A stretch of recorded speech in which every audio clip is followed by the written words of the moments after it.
Hello and welcome to another Thoughtful Thursday. Today we're going to dive into some of the qualities that are found in the concept and the experience of fear. On a core level, fear can be felt in the physical body and almost can be beyond our control. The two big ones that come to mind are the fear of falling and the fear of loud noises. Both are elements that we cannot use our rational mind to stop from happening. If we are to trip and fall, we're going to put out arms and really prepare ourselves, or a loud noise, we will flinch. It's just part of our physical experience.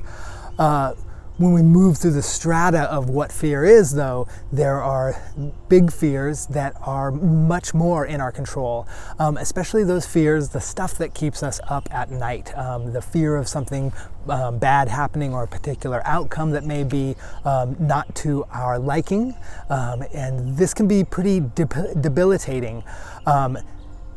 Of course, there are the very fundamental fears of being in unsafe spaces, unsafe locations, and those are part of the human existence that are extremely challenging for us. And if you're in one of those spaces, it is nothing but difficult to maneuver out of.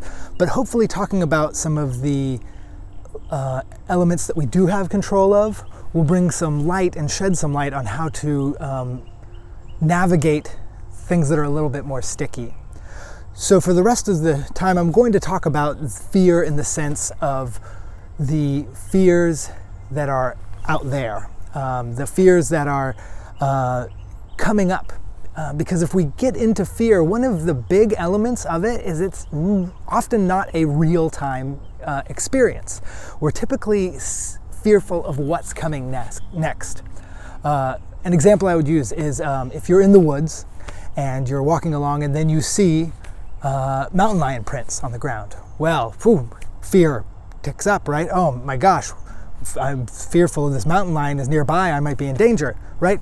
But we're not fearful in that moment of anything besides seeing prints. It's something out in the future.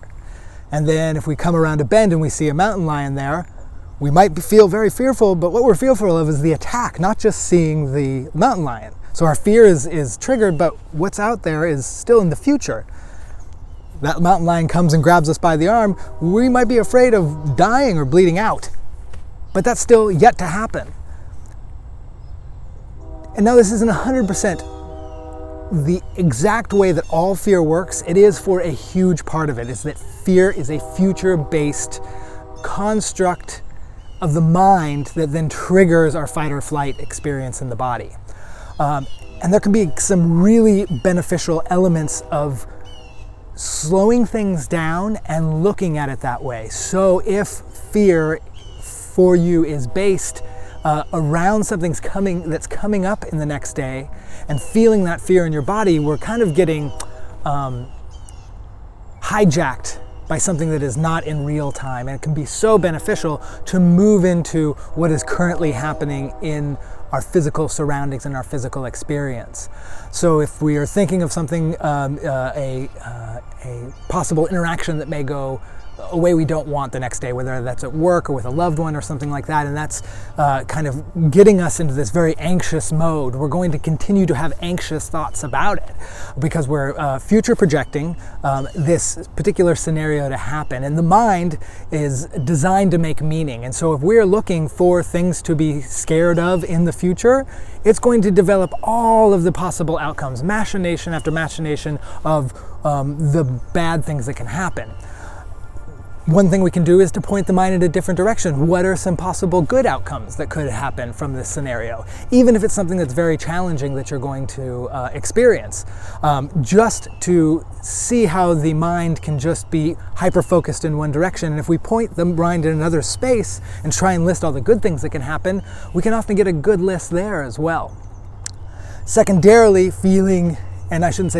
along with that, feeling into what's physically happening in the body right now. And this is where a meditative practice or a presence-based practice can be so beneficial, because just simply tapping in and feeling gravity in your seat, feeling gravity in your feet, bringing your awareness to the movement of breath can start to unwind the fight or flight experience that's happening in your nervous system that is causing that anxiety to keep chunking up and leveling up. So if we can put a little bit of a break in that, then we throttle down. And if we want to bring now our more relaxed physicality, our more relaxed nervous system, and our mind to the problem at hand, we might come up with solutions that are surprising. And I think that I have had that experience hundreds, thousands of times. So we're just changing what's actually happening in my physical body will provide a whole wealth of new solutions and ways forward. So kind of to chunk that down is that more often than not, fear is a experience of something that we're projecting in the future, and that we're able to tap into the now to slow down the nervous system that's acting like it's currently happening. And then from that, we can be more well resourced to point a great element of our brain towards things that may be positive outcomes or positive solutions or new ways forward, rather than being just triggered in a cycle where we're experiencing the fear that's happening in the future in our physical body in this moment. I hope that's helpful. I hope it's been insightful. And if you have things to add to this, questions, insights, concerns, please drop them in the comments below or reach out via all the other social media avenues. And I hope you have a blessed day. Thanks for watching.